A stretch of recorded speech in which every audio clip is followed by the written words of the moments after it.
Good evening from the mostly new PLUGHITZ studios in Largo, Florida. I'm Scott. I'm Avram. And we are here with episode 572 of F5 Live, refreshing technology for Sunday, September 13th, 2020. This show is a proud part of the Tech Podcast Network. If it's tech, it's here. This week, time is ticking for TikTok. Apple is trying to support game streaming, and Amazon is literally under fire. Wherever you are and however you're accessing our show, whether it be on social media, Facebook, Instagram, Snapchat, or Twitter, through a podcatcher like Apple Podcasts, Google Podcasts, Spotify, TuneIn, or a myriad of other options, through our live stream platforms, livestream.com, Twitch, Periscope, YouTube, or Facebook, or of course on our website, PLUGHITZlive.com. Thank you for making us a part of your day. There are two ways that you can do that. The first is you can join us live Sunday nights at 9 p.m. Eastern by going to f5live.tv/join us. There you can chat with us in the studio, give us your feedback on the topics as we talk about them. Everyone, I love to hear about that. If you're not able to join us live, that's okay. You can subscribe by going to PLUGHITZlive.com/subscribe, and there you'll see all of our shows, including F5 Live, The Piltch Point, PLUGHITZ Live Presents, and a whole lot more. And of course, find all the ways that you can watch or listen. Avram, it has been a little too long. How have you been, buddy? Yes, it's been a few weeks. Not bad at all. Doing some major computer projects. We could talk a little bit later about PC that I built for an article, but beyond that, my son has really been wanting me to do various Raspberry Pi projects with him. He also helped me with the PC build, but we've been doing a bunch of things with the Sphero rover lately because he really likes the Sphero rover, which is for those who don't know, is a robotic tank that you can attach a Raspberry Pi to if you want or not. And we've attached one to it, and we had some challenges getting it to work with a pan and tilt, pan and tilt thing with the camera. But we just got that working today. Nice. But unfortunately, all the little jumper cables that connect all the things keep popping out every time the thing moves, which is making me really irritated. But so we've been working on that. We've been working on a robotic arm that we have. So a bunch of things. And obviously there's a lot more to do. There's just a ton going on in the PC world right now. We all know that the Nvidia card, the new Nvidia RTX 3080 and 3090 are coming out soon. I can tell you that our graphics editor, Jared Walton, has a 3080 that he's testing because we actually did an unboxing with it. Nice. Last week on Tom's Hardware, and for like 40 minutes we had people asking us to show the fan and show the fins. We weren't allowed to plug it in or anything, but people really wanted to look in and see, the outside of the card. So I can appreciate that. I can appreciate that. Yes, that's big. We expect some big announcements. I think a lot of people expect some big announcements from AMD coming up in October. Obviously, Intel has Tiger Lake things that could be going on. So, there's a lot going on in the PC world right now, and it's an exciting time with lots of new parts. Yeah, for sure. And while you guys did an unboxing of a video card, I did an unboxing this week of this little guy. Oh. I should flip it this way. The Duo. Yes.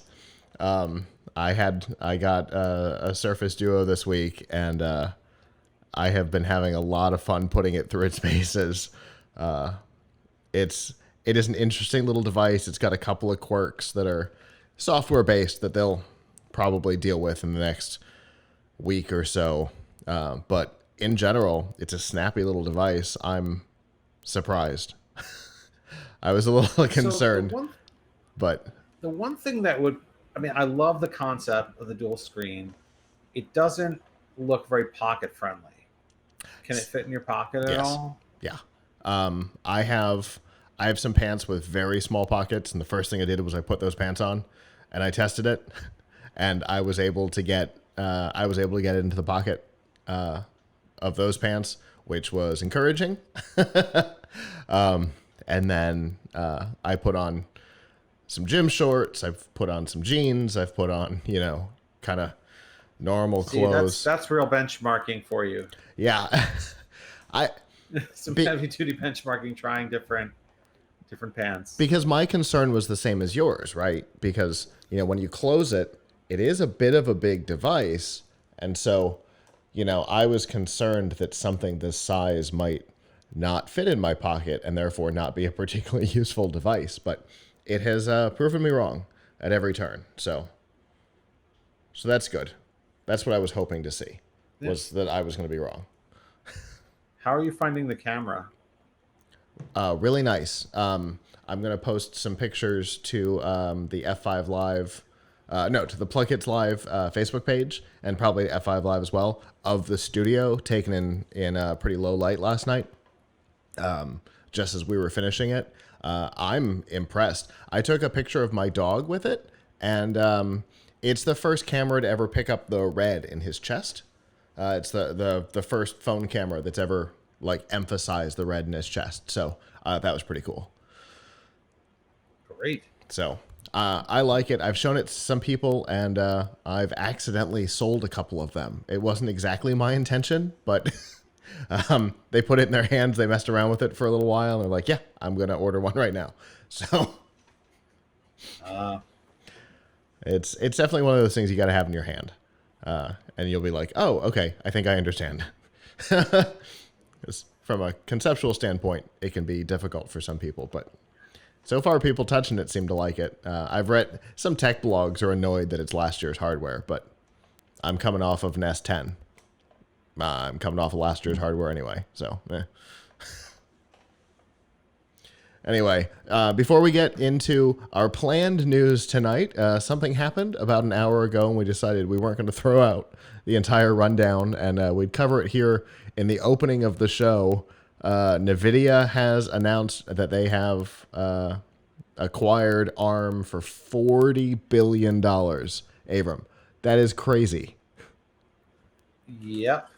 So that is going to really shake up the chip industry, because just for folks who don't know, who may be watching or listening and don't understand what ARM does, besides Intel, which makes its chips for PCs, and AMD, which makes its chips for PCs, and they both make chips for servers, the main source of processor chips are chips that use ARM technology.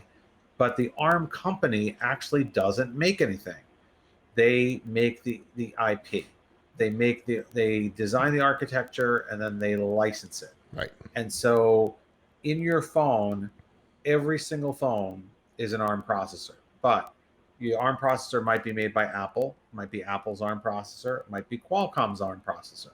It's probably, if you're in the United States, it's probably Apple or Qualcomm making the processor in their phone. But in other countries, they have some other manufacturers like Rockchip and MediaTek. That's the name I was trying to come up with. Lots of other companies, and Broadcom, and lots of other companies besides, forget phones. I mean, all kinds of things are using ARM chips you may not even know about. Maybe the infotainment system in your car, maybe your smart TV, your set-top box, your any smart home system. Your Alexa powered toaster oven. Yeah, so many things. You probably have multiple ARM powered devices in your home right now. Yeah. Even if you don't know it. But none of them are manufactured by ARM. They're manufactured by dozens of different manufacturers, and each one of them is free to. I mean, ARM. I've never totally understood this. ARM provides them with sort of the base technology, but then they innovate on top of it. So it's Yeah. not like every ARM v7 processor is the same. It's they provide different. They keep coming out with new versions of the architecture, but then companies are free to iterate on top of that. It's kind And of they do. it's kind of like Wi-Fi in that there's a standard for the base, and then the Nighthawk takes the standard to extremes, but but it's still based on the Wi-Fi standard. Right. So anyway, this company ARM had been sort of a neutral third party in its own ecosystem. It didn't make the chips. It Qualcomm and Apple could at least take, and MediaTek and all those could at least take solace in the fact that they were competing against each other. They weren't competing against the company that owns that owns the technology. But now you have Nvidia buying ARM. Now Nvidia isn't per se competing with. I mean, at one point they were trying to get into phones, but that was a long time ago, and they gave up. So Nvidia not necessarily doing. I mean, they do have their Tegra chips, and they do use ARM processors in things like their Jetson, like their some of their AI boards. So Sure. I think that's ARM in it. So I don't know if per se Nvidia will be seen as a competitor buying the technology, but it's definitely not exactly a neutral third party because it is a chip maker. It is not just selling the technology. Now, to be fair, we see this all over the technology industry, right? Google makes Android, but they also make their own phones.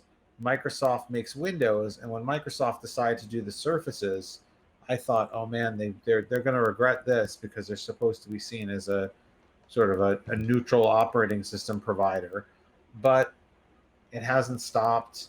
Hasn't made companies think twice about using Windows on their products. So Right. I don't know. Maybe it has no impact, or maybe some of these companies start to think we don't really like where this is going, particularly if Nvidia does anything that raises the cost, and they may look for other types of chips to make. Although, besides ARM, what else will people do? RISC-V? It's an interesting question. What type of architecture a chip would use if it does not use ARM? Yeah. Now, in fairness, the soon-to-be former owner of ARM is SoftBank, which has its fingers in a lot of pots, including previously owning the majority stake in Sprint and a couple of other things. So they weren't exactly a neutral party themselves. They had relationships with chip makers. They had relationships with phone manufacturers. Oppo had a SoftBank owned chip manufacturer making stuff for their phones. So even SoftBank for the last 4 years hasn't been entirely neutral, but Nvidia is far less neutral, certainly in the West, than SoftBank would have been. So yeah, there were concerns when SoftBank bought it that the same thing that you were saying about Microsoft and the Surface. There were concerns when SoftBank bought ARM, and none of that came to fruition. So hopefully we'll see the same thing here, with Nvidia being mostly not interested in, building ARM stuff. They build stuff on ARM, but they don't mostly compete in that space. So hopefully we'll see the same behavior. Fingers crossed, right? There's some thought though that Nvidia might bring its graphics expertise to ARM, and so you might actually see. I mean, Nvidia obviously is the leader in graphics technology for the PC. They are a leader in artificial intelligence. So it's quite possible that they could, I mean, I'm sure they're not just buying it to buy it. I mean, I'm sure they have some vision of synergy where having control of this really allows them to integrate other NVIDIA technologies with ARM. Yeah, for sure. So obviously we'll see where this goes. It is literally, as we're on air now, it's been a little over an hour since this announcement was made. So we know very little except the $40 billion price point, up from 32 when SoftBank bought it 4 years ago, which goes to show just how important ARM is to the mobile space. So we will keep track of this. We will probably circle back next week once we have more information about, the plans for separation and of Nvidia from ARM, what their plans are for keeping it independent, which is our guess on how it'll happen or not. Who knows? So we will circle back at some point and keep you updated on where it goes. But we've got some other things to talk about, so let's do that now.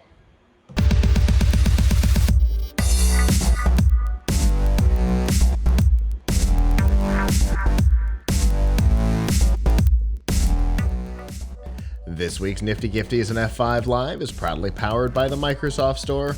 Whether you're looking for a new laptop, a tablet, an Xbox One, a Series S, a Series X, games, or a whole lot more, you can get them at the Microsoft Store. And remember that current students and active military can save up to 10% on almost anything.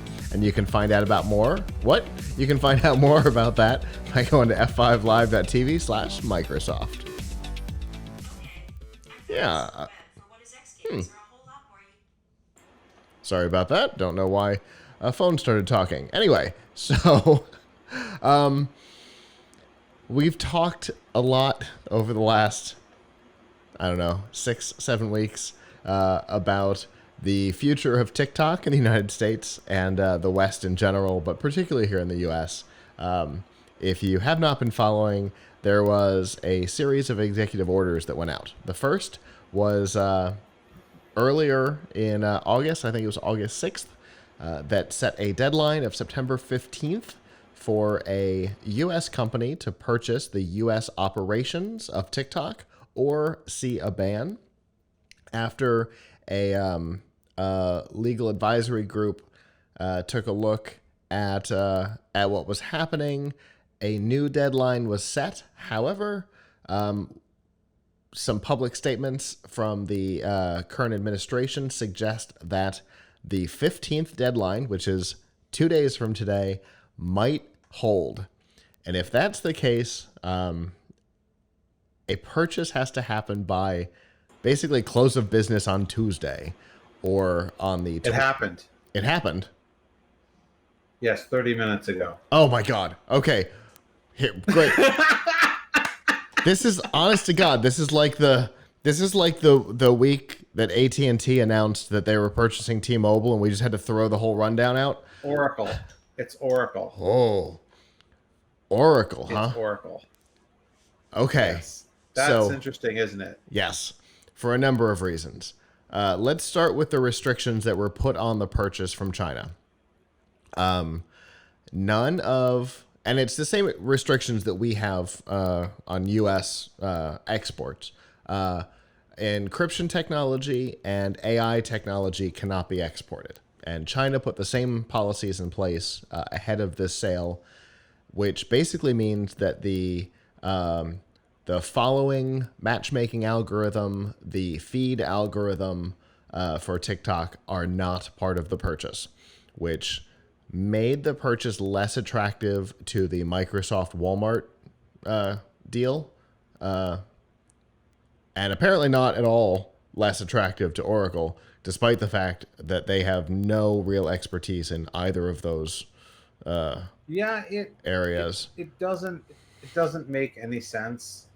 I mean, I guess the only way it makes sense is that Larry Ellison has a good relationship with the president, and so he could feel good that it won't that it won't be banned. Right now, we don't have a lot of information. What I'm seeing right now is that it's not an outright. It's not described as an outright sale. So Okay. who knows? I mean, it. I have no idea why Oracle would wish to own this. You know what? Here's my prediction. My prediction is that Oracle at some point unloads this, but maybe not for a year or two or a few. Like, it's one of those things where clearly there's not a cultural fit between, or an interest fit between the buyer and the company, and it can't last. Yeah. Like, think about some other things we've seen that happen like that. Like when Google bought Motorola, right? They bought Motorola, and immediately it was like, oh wait, Google wants to be a phone manufacturer now. Funny thing was that Google actually has become more of a phone manufacturer, but they never wanted to do it with Motorola. Right. So they kept the patents, I think, and they sold the rest to Lenovo. But for a short time, there was some pretense that they were going to really, be a good corporate parent to Motorola. So I don't know. I don't know what Oracle is thinking. I mean, because it's hard for me to imagine Oracle getting into the social media business. Yeah, because Oracle has no consumer front to it at all. At least Microsoft's got Xbox, they've got LinkedIn, they've got Windows, they've got Office, they've got like people fronted products and services, whereas Oracle is really like an enterprise development kind of company. They've got the slowest, most painful database in existence in its namesake, but they also own MySQL. They are responsible for Java since acquiring Sun, but none of that is what a 19-year-old social media person would use or even know exists. So maybe they're trying to get their name in front of a new group, but a group that has no interest in what they do. I have no idea what's happening over there. I also don't think it really jives with, like, I mean, most companies want to be in the business that Oracle is in. They Right. like serving business. It's a good gig. You don't have to deal with ornery consumers. You don't have to deal with the controversy. I mean, a social network. No, yeah, you have to deal with annoying developers. I mean, there's so much friction there. It's such a high friction situation. It's hard for me to imagine what they're thinking. But I don't know. Yeah. It's hard for me to imagine what they're thinking. It almost feels like they just didn't want Microsoft to have it or something. Right, that could be. There's three main databases that are used in the wild. They are Oracle, MySQL, and SQL Server. There are others, but statistically, those are the three. And it's Oracle and Microsoft that own them. There are three main programming languages. There's Swift, which Apple owns. There's Java, which is Oracle, and there's C#, which is Microsoft. Microsoft and Oracle face off a lot in things behind the scenes of the things that you use. And maybe Oracle's whole plan, because the data engine is also not coming along with this, according to reports on the Chinese approval process, which would mean that somebody's going to have to build a new backend before it gets sold. And I bet Microsoft and Oracle were fighting over whether it would be Java and Oracle or C# and SQL Server on the new backend. Yeah, I mean, but they're paying for it. It's not paying them, so I'm not really sure how that benefits them. Well, yeah, but Well, if both companies had the intention, Oracle almost certainly does. Microsoft may have as well. If the intention was to purchase it now and then sell the operations back off, either back to ByteDance when the administration changes, or to somebody else who's in the social media space, Facebook, Twitter, somebody like that. If the back end was now all of a sudden in their technology, there could be some benefit there. yeah, yeah, I guess. I mean, There's no telling. This is weird. Microsoft actually has a good. I mean, the three companies I could have seen taking interest in this: Microsoft, Google, and Facebook. Yeah. Because maybe Twitter. Yeah, I don't think Twitter is. Maybe probably. They were in one of the bidding groups at one point, but they backed out pretty early. Yeah, but I mean, those are companies that sort of want to have a social media presence. I mean, Microsoft would like to be cool, you know. Yeah, and social. Google, failed with Google. Microsoft Social sure wasn't it. Plus, right? Yeah. I mean, they've all tried. Microsoft and Google have sort of tried at social and had trouble, and Facebook is very successful at social. So this would strengthen their hand more. True. Well, it's definitely interesting. We don't know. Obviously, another developing story literally while we're on air. We don't know the details of the purchase. We don't know what technology is coming over and what is not. Because that has literally not been disclosed yet. So over the next couple of days, we will probably hear more details.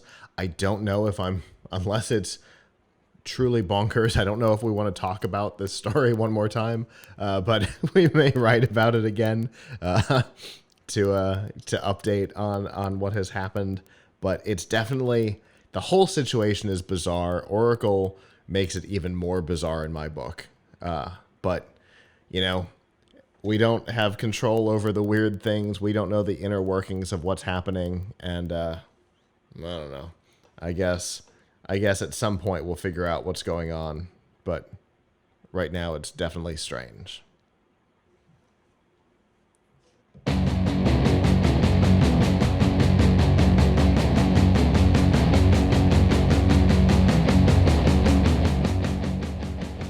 This week's Piltch Point with Avram Piltch is proudly powered by PureVPN. The best way to protect your privacy online is with PureVPN. You can hide your online activities, say goodbye to regional restrictions, and improve your streaming quality. Plus, it's available for almost all your devices, and you can get a special price and a 31-day money-back guarantee by going to piltchpoint.live/PureVPN. All right. So it's been a couple of weeks since we've been on together, and I know you've had some projects going on. I feel like you're going to show us something tonight. Dun, dun, dun. Reveal. Well, I don't know how exciting that is to look at behind me, but there is an $800 PC that I have built. It is, and I want to talk about what you can build for $800 these days. So, one of the things that's a little bit of a compromise is really the only RGB in this thing, the only cool lighting is on the front built into the case. But we started and we took a look. Hey, what type of PC can you put together for under $800?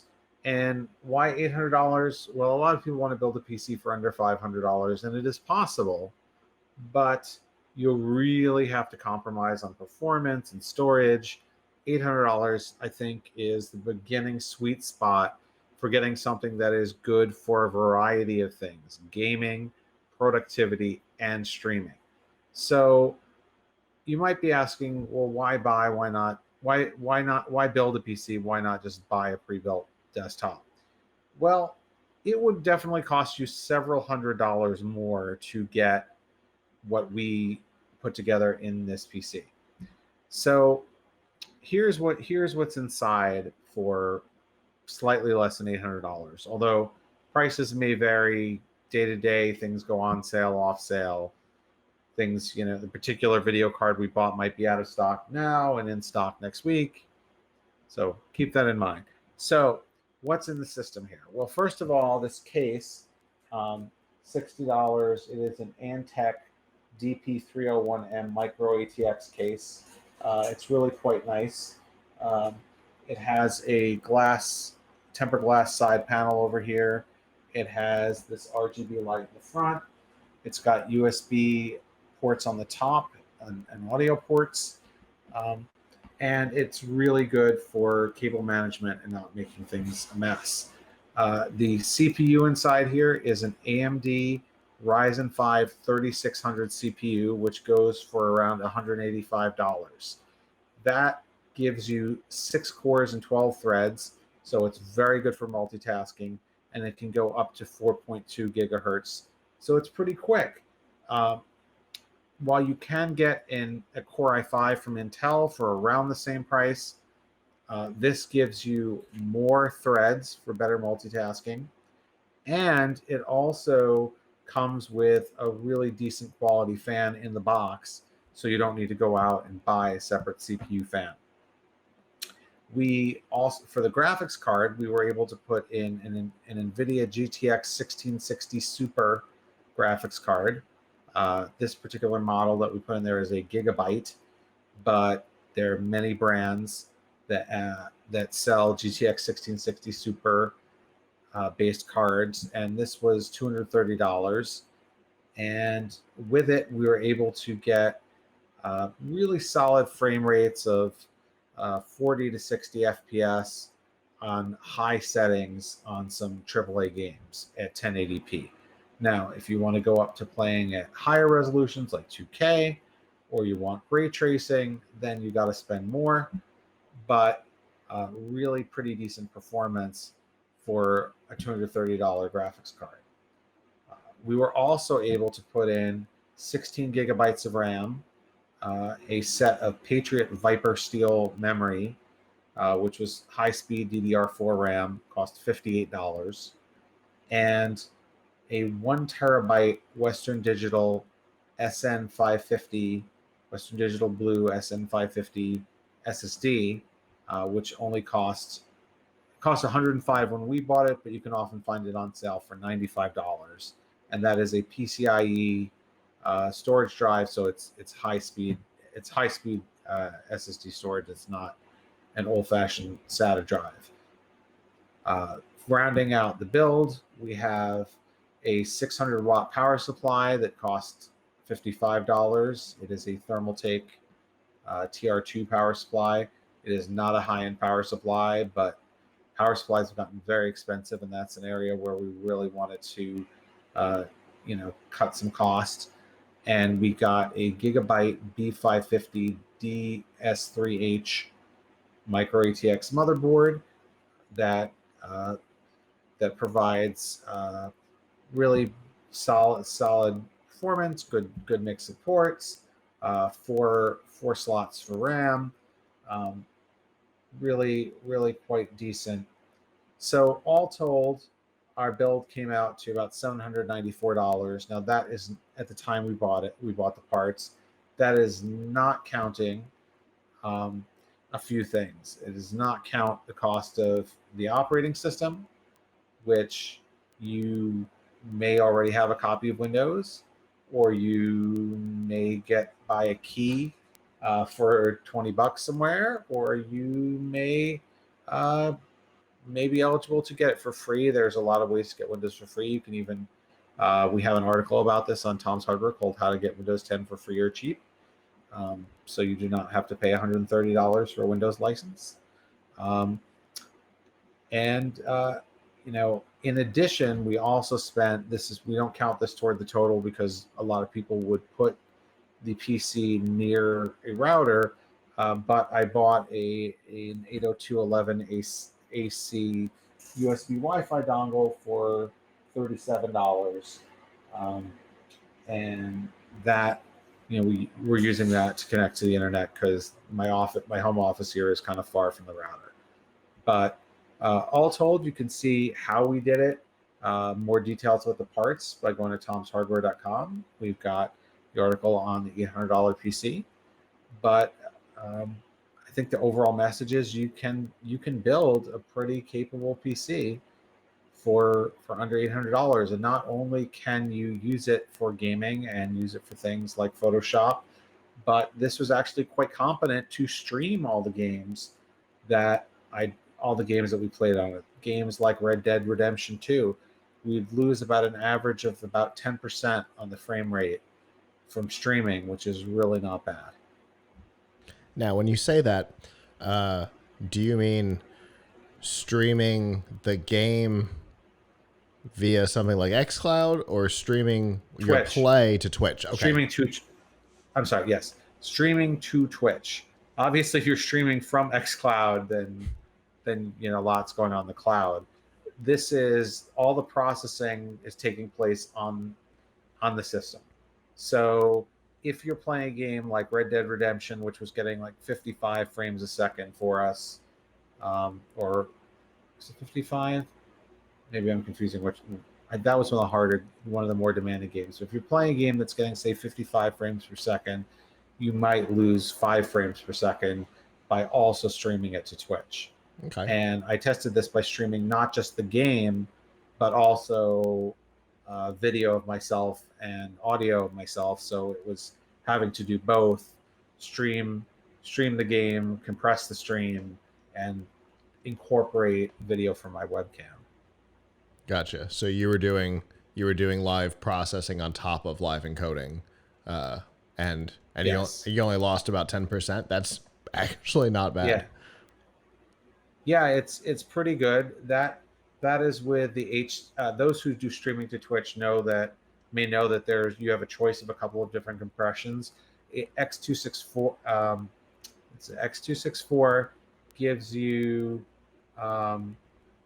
it to you using the processor, but then there's also, if you use an Nvidia card like this, there's NVEnc, which you can use, which has the video card do the processing. I thought having the video card do the processing would mean that you got better performance, but actually it was 1 or 2 frames per second worse. So I wouldn't recommend using NVEnc. But anyway, yeah, it's really not bad considering. I mean, a lot of streamers actually have a second PC that they use for picking up the stream. And obviously, if you're streaming from a console, you might need that. But if you're streaming from a PC game, you really don't lose a lot of performance. That's really cool, because obviously we've talked not in a whole lot of depth, but somewhat about the machine that we use here in the studio, and we do 264 for our stream, and if you're watching the video, there's all kinds of there's motion now. There's 2 of us doing split screen. It's all being done on the system, and we learned the same thing, was that letting the processor be in charge made things run better, and so that's why we ended up with the Threadripper that we did. But yeah, obviously what we're doing is a whole lot more intensive for the encoding. But the fact that it's able to do that much without losing too much on the frame rate, really impressive. I mean, I think it helps to have a processor that has 12 threads. Mm-hmm. So it doesn't need that many threads for the games. Right. Yeah, that definitely helps. And what does this one have, 32 or something like that? So yeah, I can definitely attest. We went up from 16 to 32 on this machine, and it changed our lives, as our regular viewers know. So yeah, being able to push that stuff off to the processor is nice. I imagine you have a full list of everything that's in here on the website? Yes. Full list, pictures, description of how I built it, any problems that we ran into. Very minor. It was actually pretty easy to build. It was the easiest build I've ever done. I didn't cut myself. It booted up when I turned it on the first time. All things that usually don't happen when I do a PC build. Yeah, me too. I wasn't even doing a PC build this week, and I've got a cut here on my finger that's it's pretty big because I was just trying to get a computer that used to work again Yeah. with no changes. So, powering on first time, congratulations. That's great. I look forward to seeing, to going and checking out the full list of everything that's in there. And I want to see the pictures because, seeing it, I'm looking over at you now. For those of you who are noticing that I'm doing things differently tonight, it's because I don't have him over here yet because the studio's still in process. So I'm looking I'm looking at you to my right like I used to. And seeing the computer back there is fun, but I really want to see pictures in progress. Those are my favorite. I have pictures of the inside and all that. So.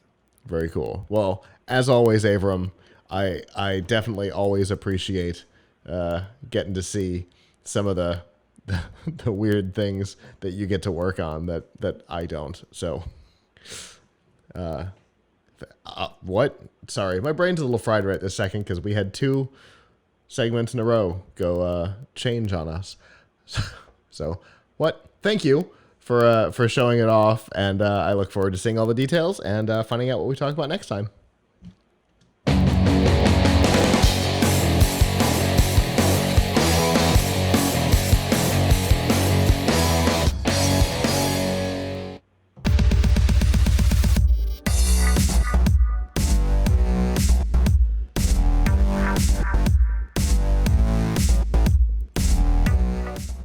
This week's Extra Life in F5 Live is proudly powered by Razer. Get all the accessories you need to up your game on PC, console, or mobile from Razer. Whether you're looking for a gaming mouse and keyboard like we use here in the studio, a light to make your Twitch stream better, or an entire gaming setup like the Razer Blade 15, you can find it all at Razer by going to f5live.tv/Razer. All right, so let's see if this story has changed in the last hour on us. We've talked a lot about the controversies around Apple's App Store policies.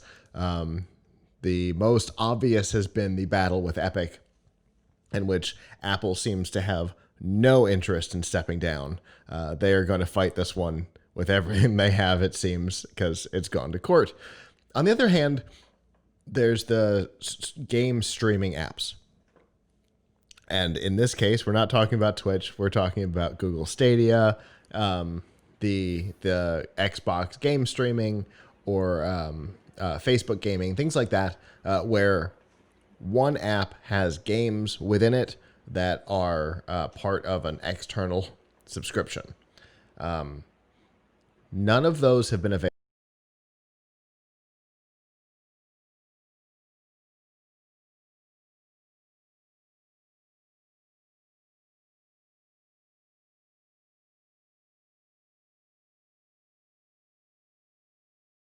Did to draw the ire of Apple. They didn't violate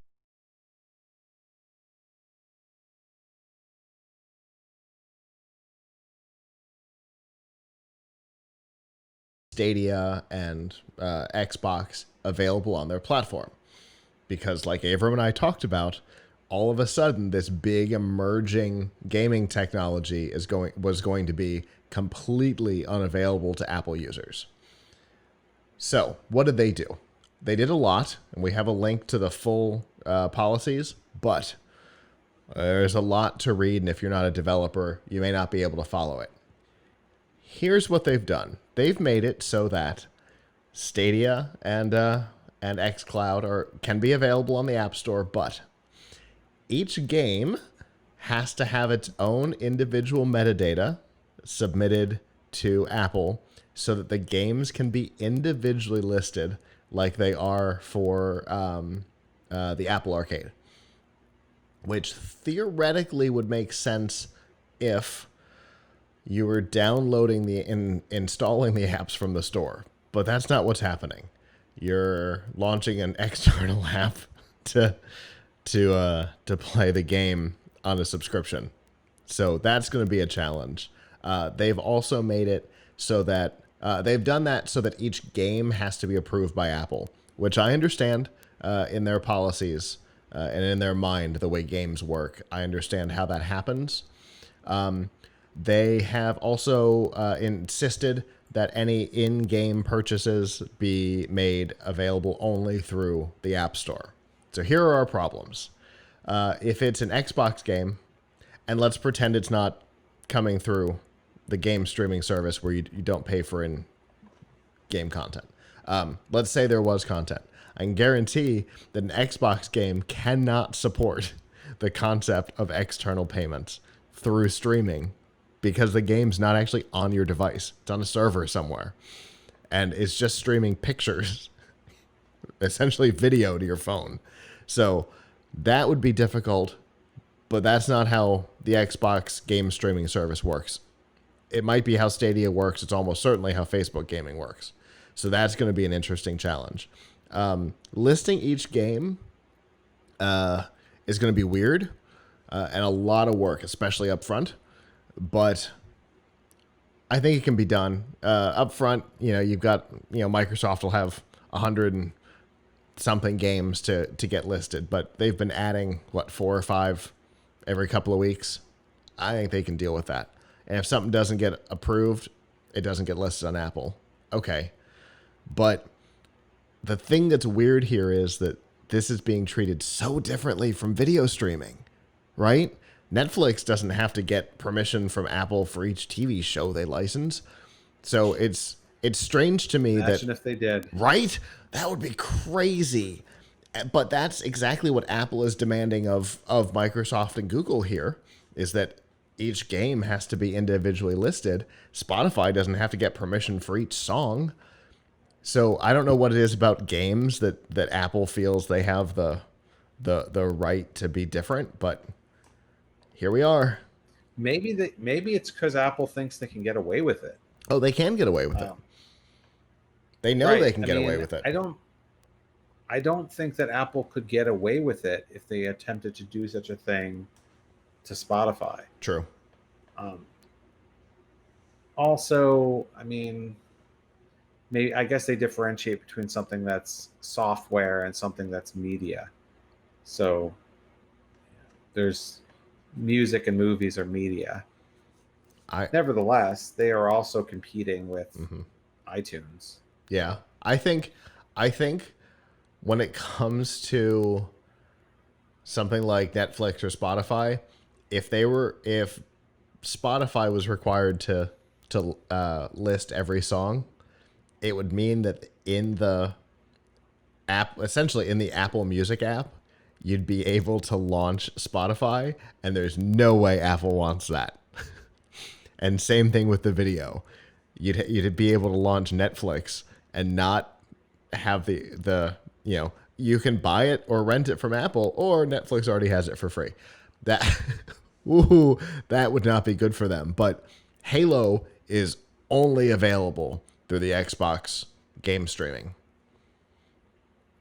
So, I think they have more muscle here because there's no way listing a Halo game in the App Store that then opens the Xbox game streaming app could possibly hurt sales for Apple, but listing music or movies might. So it'll be interesting. The companies don't seem to be terribly excited about this yet. Nobody's gone, yay, this is the thing that is going to make it possible for us. Xbox didn't come out and go, well, Xbox game streaming's coming to Apple. They're like, meh. So it may not be enough, but it does show that Apple is willing to look at its policies and respond to consumer and publisher demand, which is something that the Epic conversation has not suggested. So, when you approach it correctly, it seems like they're willing to have a discussion, which I think is a good sign. That maybe if Microsoft and Google and Facebook say, well, this is okay, but we really need to make these changes, maybe they will. Maybe we'll actually see these things come. What do you think? Yeah, maybe. I think they they have some leverage. I think both sides have some leverage, which I think is a good thing. Apple has leverage because obviously it's their platform, and Microsoft and Google have leverage to say, you know what, this is too much work. We're just going to stay on Android exclusively, and your users are going to lose out. And then the iPhone users go, hey, why are we getting screwed over? So I think they both have some leverage, which will be good, because hopefully in the end, the thing that happens will be the best solution for everybody involved. So fingers crossed, no telling, but let's cross our fingers on it.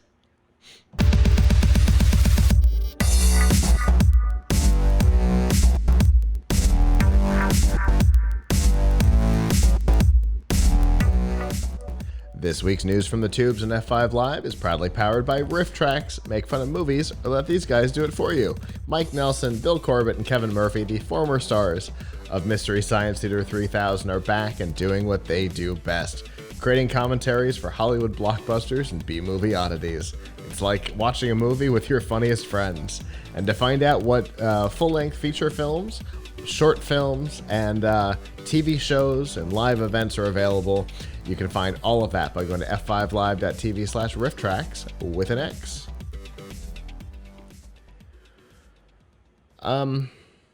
So at the beginning of the lockdown, at the beginning of the pandemic, there was a lot of talk about price gouging, particularly on online stores. There were new stores that were not reputable popping up with, things like face masks at unbelievable high prices, $50, $60 for a pack of masks. And we saw some of it happen on platforms like Amazon and eBay. And both companies responded real quick. eBay made it so that certain products couldn't be listed at all.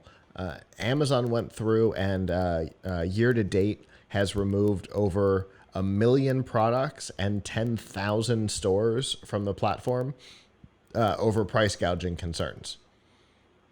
But as it turns out, some of Amazon's first-party listings have prices that are equally out of control. In fact, the consumer watchdog organization Public Citizen raised awareness of a number of products that over the last few months have gone up as much as 1,000%, including face masks, again, that have gone from $4 to $40, and cornstarch, of all weird things, that has gone up from 90 cents to $9.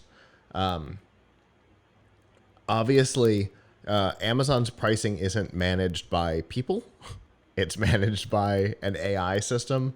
And so someone somewhere must be doing something to screw up the AI's metadata collection. But the fact that these products get listed like that is concerning.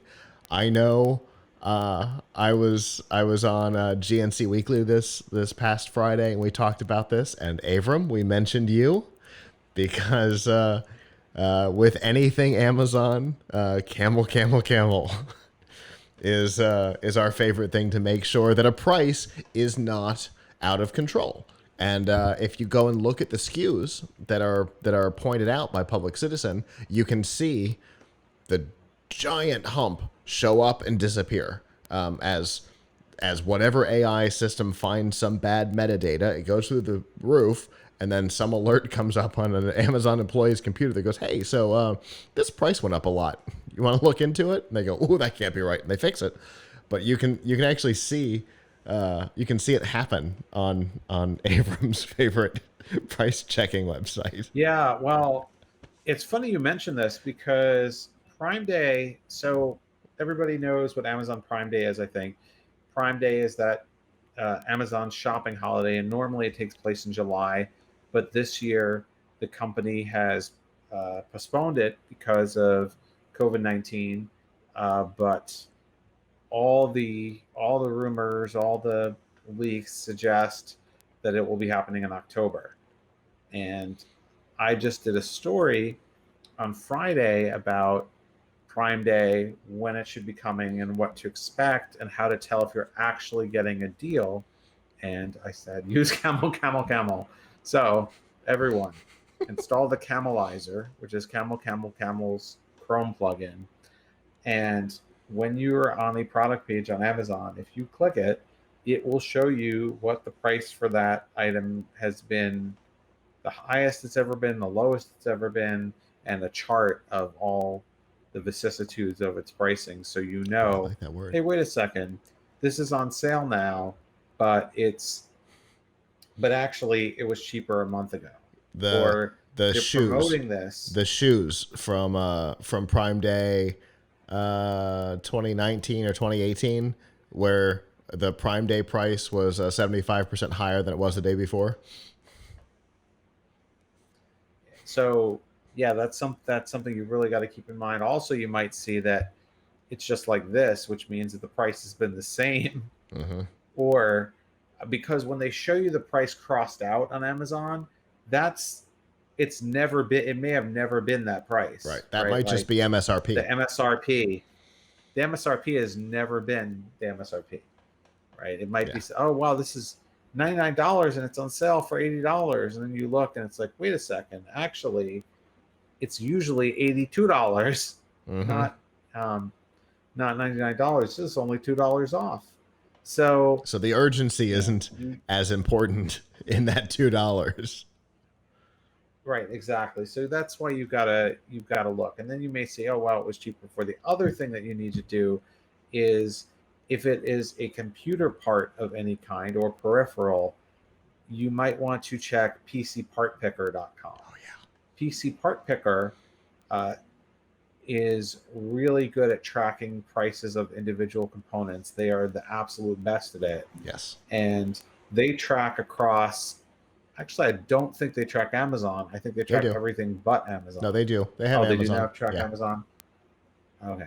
So they have things that are not Amazon. They have Newegg, and they have a couple others, and B&H. That's what you want to be looking at, because what? B&H.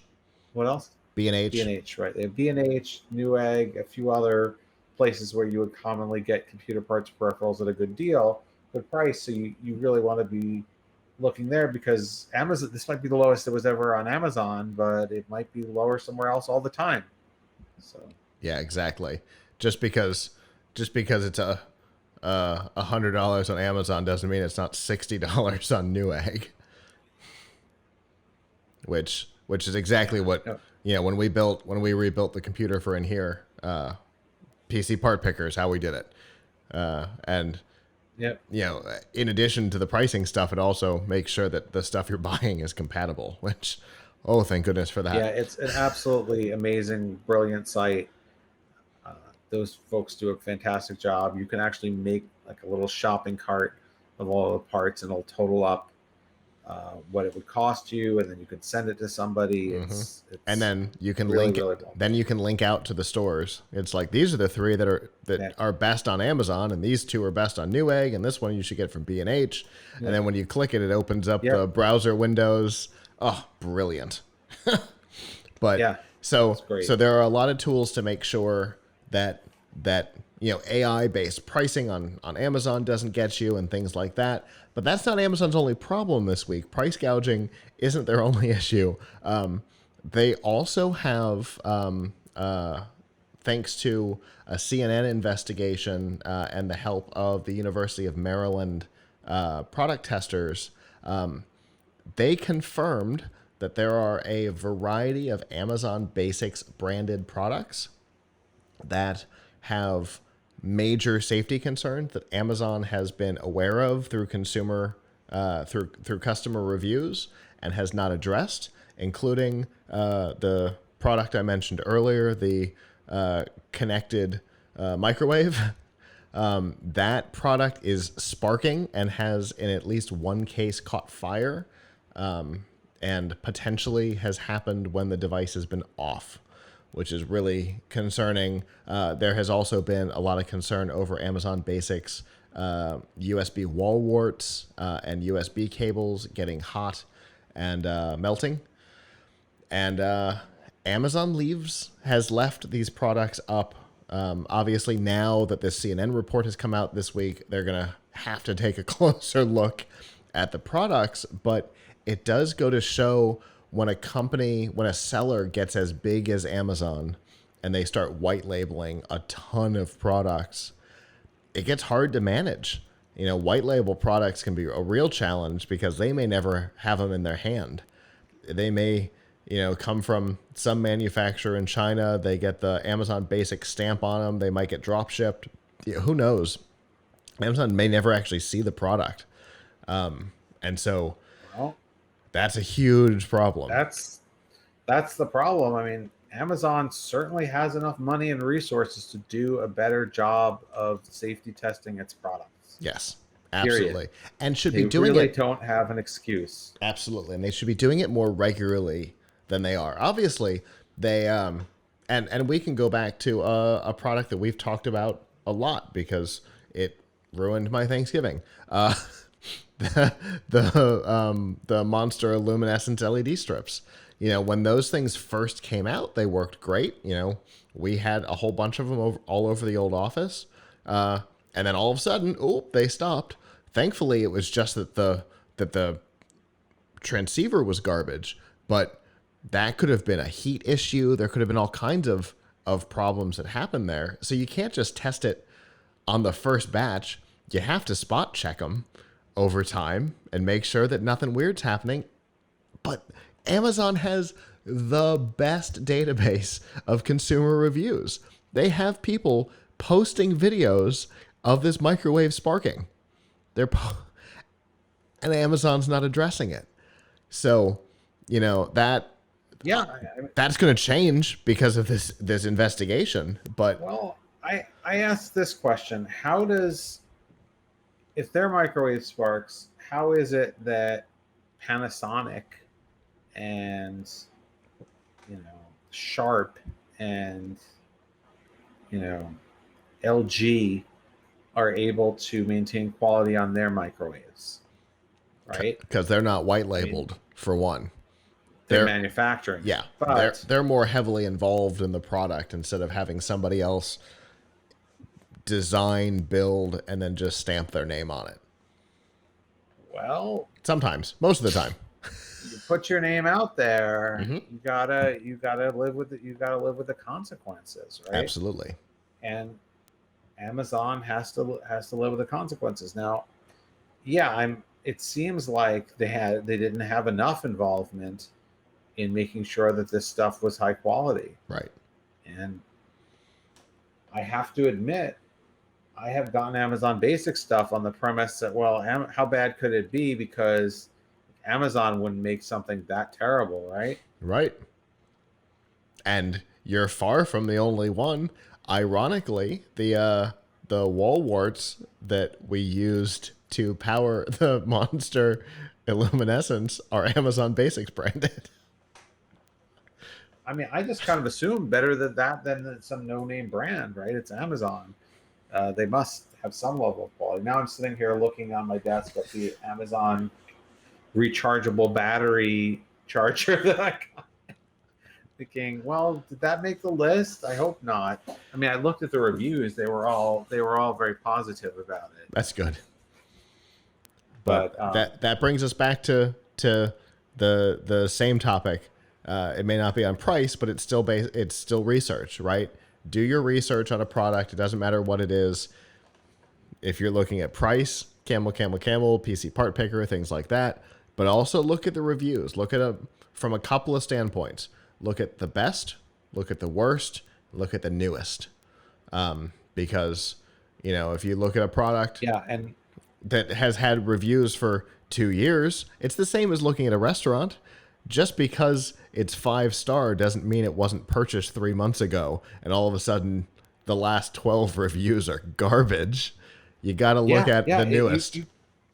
You could have this. You could have a serious problem. Yeah. I'll tell you my quick user review story. So first of all, I do have to wonder about the editorial integrity of user reviews on some sites. We know, for example, on Amazon, a lot of manufacturers are doing things to kind of basically bribe people to do positive reviews. Yeah.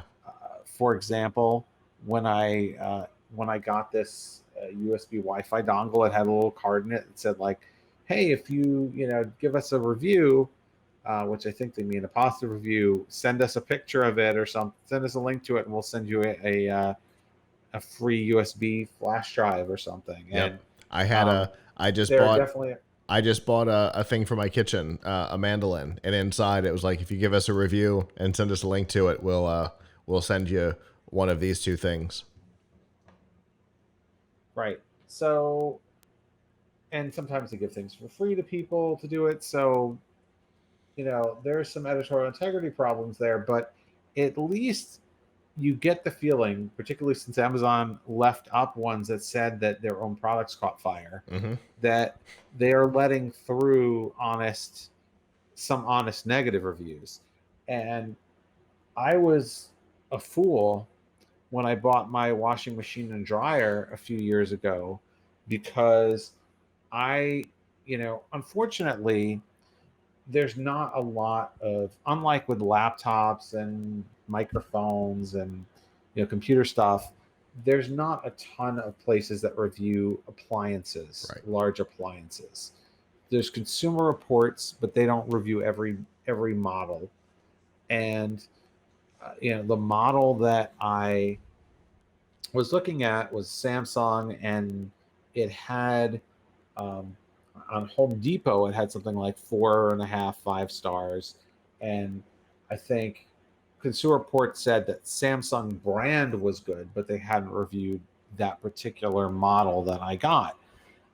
Well, lo and behold, we first of all, when it came, it was leaking all over the place, which I guess could happen with any model, but we had to have the appliance store come and fix it like 2 times. But also, when I looked at Amazon, it had a slew of negative reviews for I didn't think to look on Amazon for a washing machine. Sure. Right? Because it's usually not a good place to get an appliance. But even if you didn't plan to buy it there, read the reviews, because there were people who showed that my washing machine has a serious problem where if you run in a certain mode, it can explode.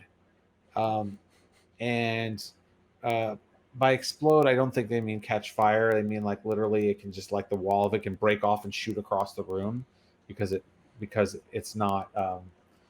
And Samsung actually had to do a recall on these eventually, although we signed up for the recall and nobody ever got back to us. So we still have it. We just don't run it in that mode. And I guess we're okay. But anyway, long story short, read the user reviews on Amazon, even if you don't plan to buy something from Amazon, and do what you said. Look at the negative ones.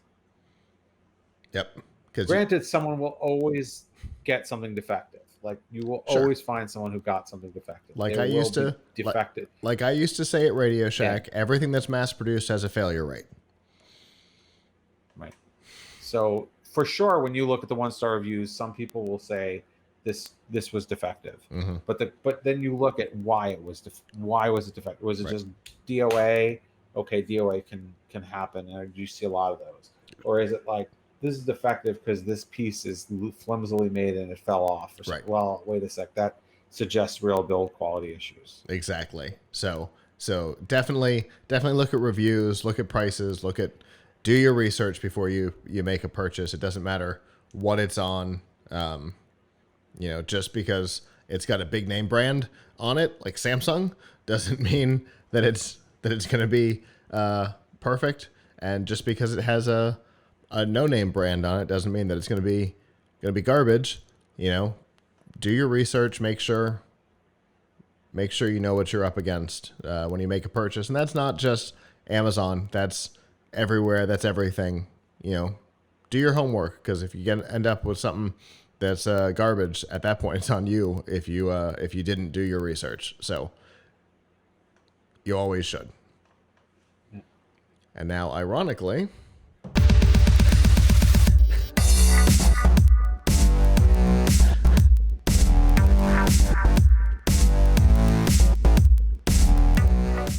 this week's DRM Not Included in F5 Live is powered by Amazon Prime. I always love it when that happens. You know that you get free shipping on lots of products, but there's a whole lot more than that. There's free music with Amazon Prime Music. There's free TV, movies, and documentaries with Amazon Prime Video. There's free games and a free subscription on Twitch with the newly renamed Amazon Prime Gaming, and a whole lot more. And you can learn more about some of these benefits. Get a 30-day free trial if you're not a subscriber, or even get a link to send it as a gift to somebody else who may not be, all by going to f5live.tv/prime. All right, so this is an interesting and touchy subject, and we're going to try and treat it with all the sensitivity that we can. Disney has come under fire this week for their newest live-action remake, Mulan. Not because it's necessarily a bad movie, but because of some of the more political aspects of it. In particular, the fact that part of the movie was filmed in an area of China that has been used by the Chinese government as a prison camp for a group of the country's Muslim residents. The reports from inside of these camps have varied wildly, from your standard, communist re-education camp through forced labor, and there have been reports of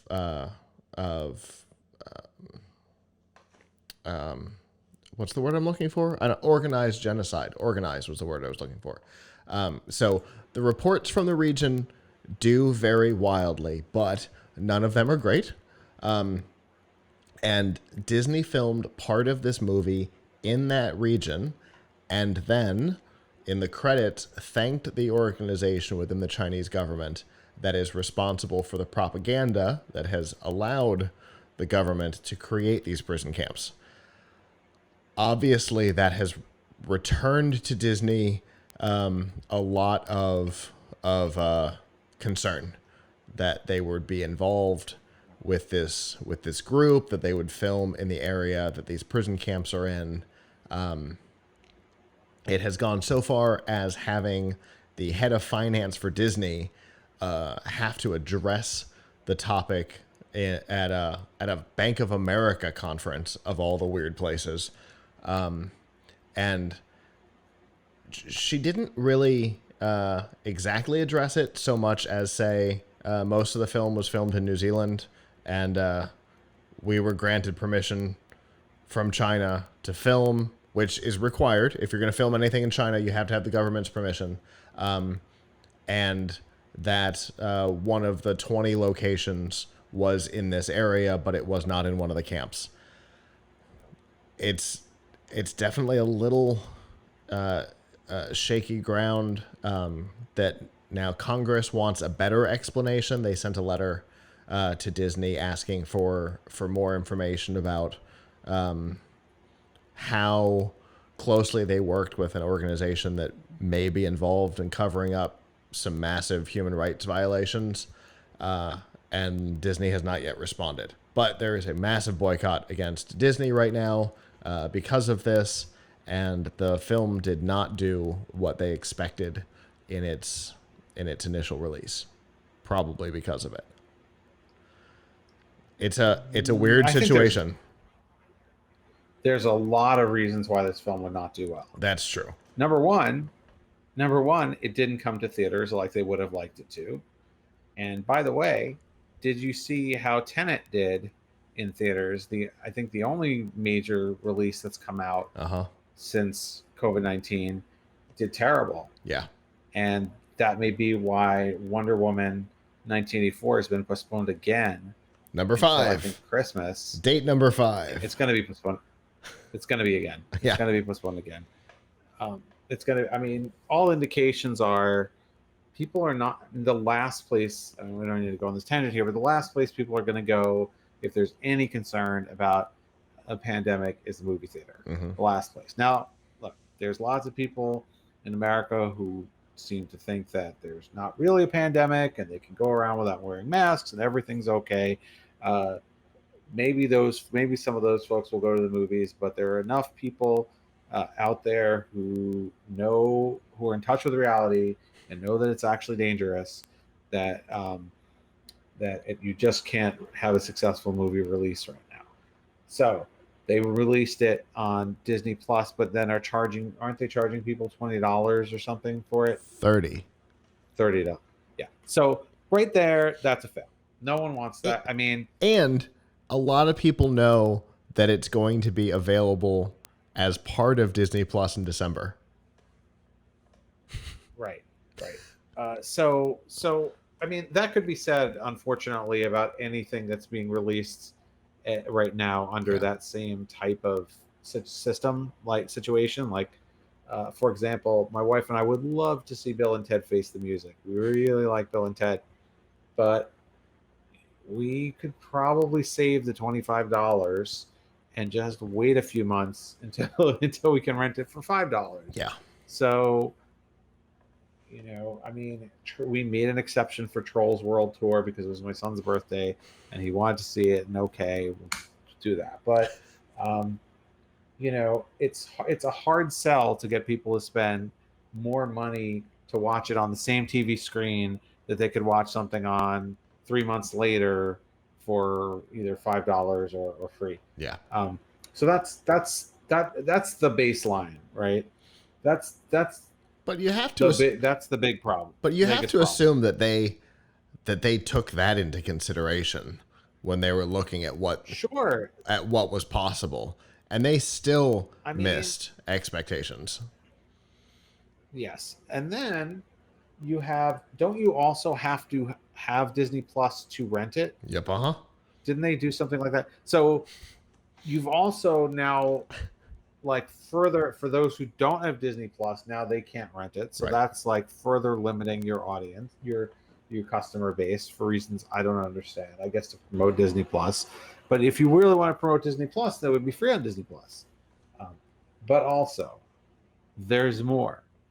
What you didn't say was there was another controversy about the movie before the one that you're talking about. And the star, Liu Yifei, came out in support of the Hong Kong police, came out in against the pro-democracy protests in Hong Kong. Well, that might go over well in mainland China, right? But it certainly won't go over well outside. So that was a controversy. Yeah. Right. And now you have this controversy about where it was shot. So, yeah, I mean, this highlights this is the continual push-pull of companies that are doing business in China. Right. Right. They have to please or kind of go along with the rules of the Chinese government, but they also know that sometimes in going along with those rules and trying to please the Chinese government, they're going to do things that run afoul of the values of people in the West. Right. And this is a prime example of it, but it's not the only one. Think about Google when they had to pull out of China because Google wanted them to not anonymize, to turn over, to spy on the citizens. So but other countries are more than happy. Other companies are more than happy to do that. So it's a dilemma. China is one of the United States' biggest trading partners. Right. It is a huge economic and manufacturing force, and it's also a huge market. Not only does Disney doesn't really have to worry about manufacturing things in China so much, but Disney wants the Chinese audience. Yeah. There's 1 billion consumers there that they want to reach. Companies really want to reach that audience. And it's a film about China. Right. This is your prime, this is probably the movie that is most going to appeal to a Chinese audience. Although they may also think, hey, we would rather watch a movie like. I mean, there actually has been at least one version of Mulan that was made by Chinese filmmakers that was not Disneyfied. Right. And I've been wanting to see that actually. It's not Disneyfied. It's not of songs. It's actually trying to be, I think, a little more historically accurate. But yeah, so that's an issue, and Disney's going to have to deal with it. They remember that they're constantly doing things to try to get more things in front of the Chinese audience. Like there was a whole little subplot in, I think it was Iron Man 3, but it could have been Avengers 2. I think it was Iron Man 3 where this other like Chinese doctor helps Iron Man, but those scenes were only in China. Yeah. Were only shown in China. Yeah. So there have been things like that where, you know, they're really trying to target that audience. As a business, I can't blame them. But it does, you do have a line that you have to walk if you're going to continue to do business in the West, because, you know, the West does not like a lot of the human rights stuff happening in China. And so you end up in a sticky situation here. I look forward to seeing what Disney has to say in response to this congressional letter. It could be fascinating, and we will probably know in the coming weeks what that ends up looking like. So there's no telling, though. Well, guys, that is our show. Thank you to those of you who joined us live. We always appreciate it. If you didn't join us live and would like to in the future, you can do that Sunday nights at 9 p.m. Eastern by going to f5live.tv/join us and chat with us in the studio while we do the show and give us your feedback on the topics. We always love that. You can also go to PLUGHITZlive.com/subscribe and see all of our shows and all the different ways that you can watch or listen. I gotta say, it's good to be back. I wish that the new backdrop was in place, but it's okay. I definitely feel like I'm at home in front of this backdrop. So it's good to be back. I've missed you, Avram, and I missed you too. I missed doing the show. So I'm glad we're back, and I'm excited for the new background. Me too. I can't wait to see it in place. It's all in my head, but I don't know what it's going to look like in real life. This one, it came out way better than what was in my head, so we'll see if the next one works out the same way.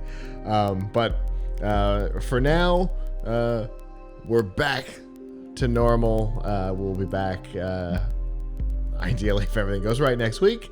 And we've got some new stuff coming out this week, some how-tos on the new Monster Smart Illuminescence products. We've got an unboxing on the Surface Duo and a whole lot more. So definitely check that out. And with that, on behalf of the staff that's not here, I'm Scott. I'm Avram. And we will see you guys back next time. Ciao.